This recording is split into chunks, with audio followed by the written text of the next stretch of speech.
Assalamualaikum warahmatullahi wabarakatuh. Akkam jirtan ilmaan Oromoo warreen biyya lafaarra jirtan akkam nagaa fayyaa keessanii jirtanii jiruuf jireenyi maal fakkaata? Alhamdulillah as keenya jirra galata rabbiiti baga jiraatanii isiniin jaa. Ilmaan Oromoo warreen biyya lafaarra jirtan kan kiristaanaa kan musliimaas hundinuu kan waaqeffataas baga naaf jiraatanii isiniin jaa. Jiraachuun waan guddaadha. Baga naaf jiraatanii isiniin jaa. Guyyaa har'aarratti wareegamuu artistii Hacaaluu Hundeessaa waggaa lammaffaa ilaalchisee Oromoonni addunyaarra jiran guutuun isaanii guyyaa kana guyyaa kabaja dhaabbata akka addunyaatti kabajuudhaan biyyoota Awurooppaa, Eeshiyaa, Ameerikaa, biyyoota Itoophiyaa dabalatee biyyoota hunda keessatti akka kabajamaa oolee miidiyaaleen gurguddaan addunyaaleen gabaasaa turaniiru. Kan biyya keenyaas miidiyaan waa'ee Oromoo jaallatu gabaasaa ture. Inshaallah yoo Rabbiin nuuf fedhe Oromoon akkasitti wal jajjabeessanii maatii jara saniillee jajjabeessanii yoo akkasitti jajjabeessan baay'ee namatti tola, baay'ee nama gammachiisaas. Warreen gara chanaala Tamam Show Orootti dhuftanilleen galatoomaadha. Warreen yaadaaf koomentiillee jalatti naa kennaa jirtan galatoomaadha. Warreen gaafii akkasii na gaafatanis bareeda. Warreen chanaala kana maal hojjechuuf bante naan jettanilleen chanaala kana wanti naan banee fi ergaa tokko tokko waa tokko tokko irratti dabarfachuumaa fi malee waan biraa miti isiniin jaa. Gaafii akkasii na gaafachuufis galatooma faadhana isiniin jaa. YouTube kee kanarratti nu jajjabeessaadha. Oromoon silaa'u irra baay'een isaanii YouTube kanarraas namoonni irraa milkaan nama xinnoodha. Maaliif namni keenya Oromoon YouTube sooshaal miidiyaa kana Facebook kanarraa malee badaa waa'ee biizinasa kana hojjechuu kanarratti namni keenya xinnoo dadhabina qabna. Oromoon silaa jabaattee YouTube kana banattee seeraan banattee irratti hojjettee baay'ee namatti tola. Fakkeenyaaf YouTube banuun dura seera jirutu jira. Fakkeenyaan namoonni ogummaa gurguddaa qabutu jira. Warreen dandeettii qabutu jira. Namootaan an beeku jechuudha. Fakkeenyaaf nama walaloo sirriitti danda'utu jira. Nama oduu durii danda'utu jira. Asoosama baay'ee nama qabutu jira. Namoota seenaa qaban, namoota jajjabaatu jira. Namootuma bakkuma argetti haasa'u dhiisu kanaatu jira. Namni kanaa kun silaa sooshaal miidiyaa banee walitti deebina. YouTube keenyallee like nu godhaa, shares nu godhaa, nu jajjabeessaadha, nu jajjabeessaadha. Oromoon wal jajjabeessitee aadaa wal jajjabeessuullee qaamna waan ta'eef guruupiillee guruupii hanga nama 1,000 yookiin 2,000tti ilaallee ijaaruu qabna. Fakkeenyaaf ijoolleen keenya iddoo baay'eetti illee guruupii baay'eetu ijaaramaa jira.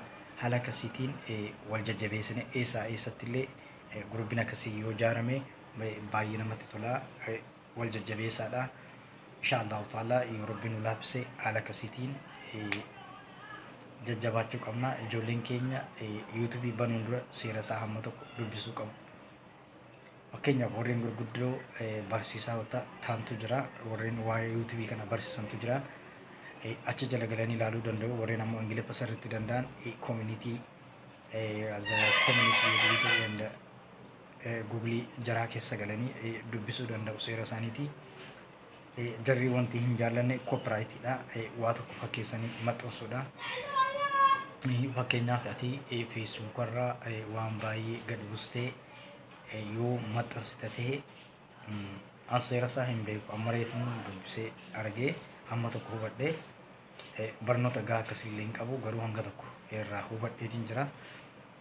Ati YouTubein kee namni 50,000 yoo si daawwate yookaan waan namaa Facebook irraa gad buustee maxxansite waan ta'eef jarri siif hin laalu, birri siif gadi hin dhiisan. YouTubein nama tokko ergaati sa'aatiin si guuttee sa'aatiin ta'e guuttee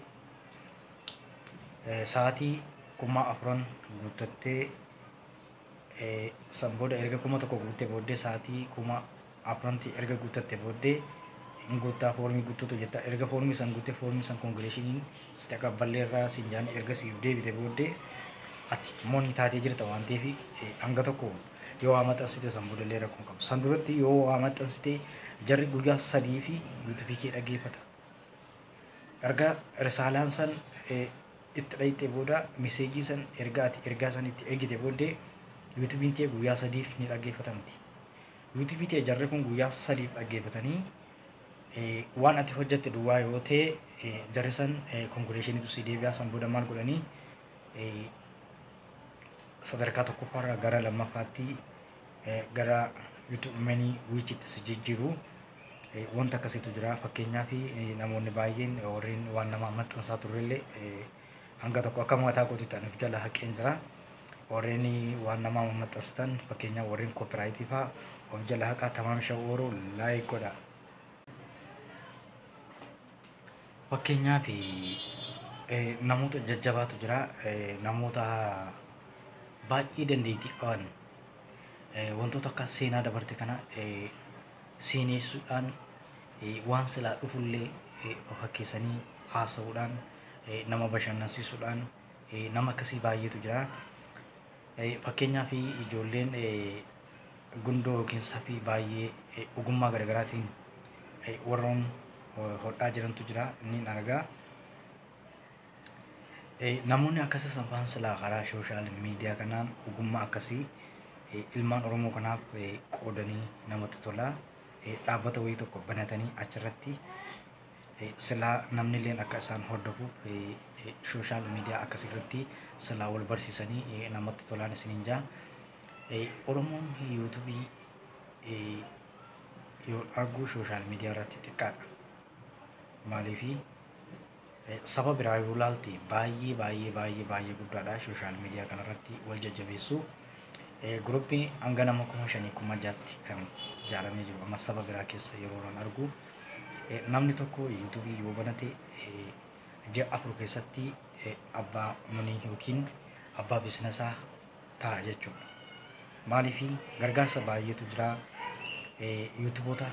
yuutubara gurguddaatu jira fakkeenyaaf kan jira isa amma banate kana ergaa fuudhanii liinkii achi jalatti maxxansu namni yuutuubii abbaan yuutuubii qabu san namni 150 yoo isa hordofatee ati amma bante waan ta'eef liinkiin kee achi jala jira waan ta'eef liinkii kee kana namoonni 150 san hanga tokko walakkaansaa namni 15,000 illee ta'u siif laaluu danda'a faayidaa guddaadha garuu yuutuubii biyyoota guddatan keessatti fakkeenyaaf namoota gurguddaatu jira naan ilaalaa wanta hojjetan kana jala liinkiitu jira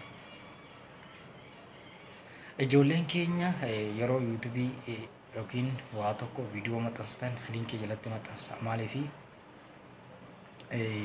liinkiin san faayidaa qabdi maaliifi namni baay'een liinkii san gad tuqee waan as jala jiru laala jaa yeroo achi jala galee wanti isin hojjetan san waan gaarii waan itti tolu taanaan achumaanii maatii siitee deebi'a jechuudha waan akkasiiti fakkeenyaaf warreen yuutuubii xixiqqoo qabnu kun jajjabeessaadha tamaam shawwooroo laayik godhaa siraab naaf godhaa laayik naaf godhaa warreen maatii naaf taatan ammoo na jajjabeessaa laayik naaf godhaa sheer naaf godhaa Oromoon aadaa wal gargaarsaa illee qabaan isiniin jaa galatoomaa ulfaadhaan isiniin jaa walitti deebina hamma dhumaatti wajjin jirraa hamma rabbiin nu laaffisetti wajjin jirraa inshaallah ta'ala yoo rabbiin nu fedheesi namni tokko jeetuma lama jaa sadarkaa fakkeenyaaf ani sadarkaa gadiitiin jira jettee of hin tuffatinii maaliifi inshaallah ta'ala namni tokko lama jeetuma sadi jaa waan ta'eefi harruma keen sadarkaa akkasii dhaqa jechuunis hin danda'amu inshaallah ta'ala yoo rabbiin nu laaffise bakka warra gurguddaan gaansan hin geenye jennee yaanna inni jajjabeessaadha tamaam shawwooroo laayik naaf godhaa siraab naaf godhaa yaada qabaatanis koomentii jalatti akkanaaf kennitan abdiin qabaa garuu sagaleen koos qulqullina waan hin qabnee fi dhiifamallee naaf godhaadha namoota tokko jalatti ani liinkii koo maxxanseetiin ture namoonni liinkii jalatti maxxansisan illee dhiifama linkii san gattuttanii akkanaaf laaltan abdiin qabaa. Wal jajjabeessuu qabna, aadaa wal jajjabeessuu itti fufuu qabna. Inshaallahu ta'ala namoonni maatii nuuf hin taanes maatii nuuf ta'a, jajjabeessaa, wal jajjabeessinaa. Tamam Shawuu Oroo laayik godhaa, iskiraab godhaa.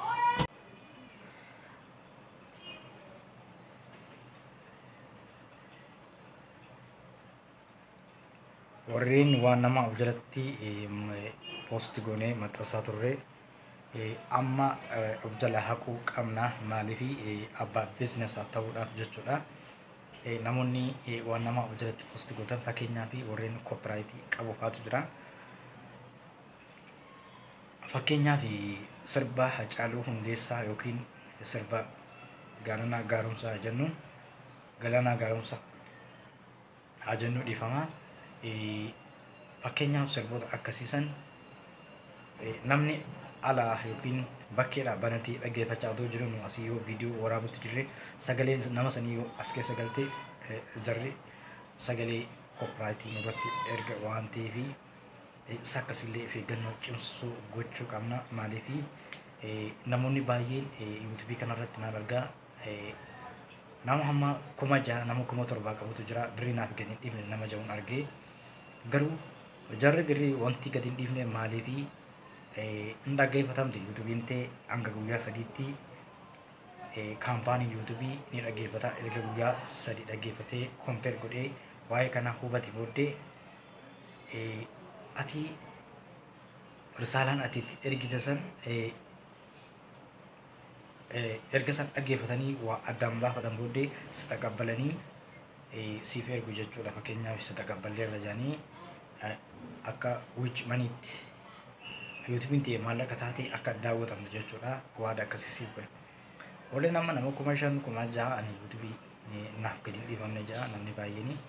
Ani seera kanaas badaa hin beeku garuu hamma tokko dubbisee yeroo hubadhutti namni keenya kasaaraa akkasii keessa jira.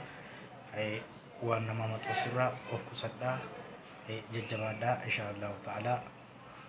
Ani barsiisaa yuutuubiitii miti. Warreen asirratti nama ogummaa akkasii qabaatee waa barsiisuu danda'u miti.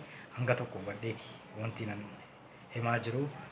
Maaliif namoota gurguddootu jira asirratti warreen barumsa kennaa jiran, warreen akka mobaayil appii abduufaa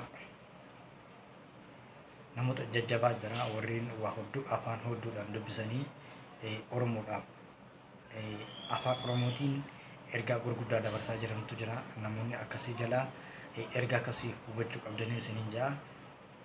Wal jajjabeessuu qabna. Tamam Shawuu Oroo laayik godhaa, iskiraab godhaa, koomentii jalatti kennaadha. Wal jajjabeessinaa. Bakka san laayik nuuf godhaa, sheer nuuf godhaa, jajjabeessaadha.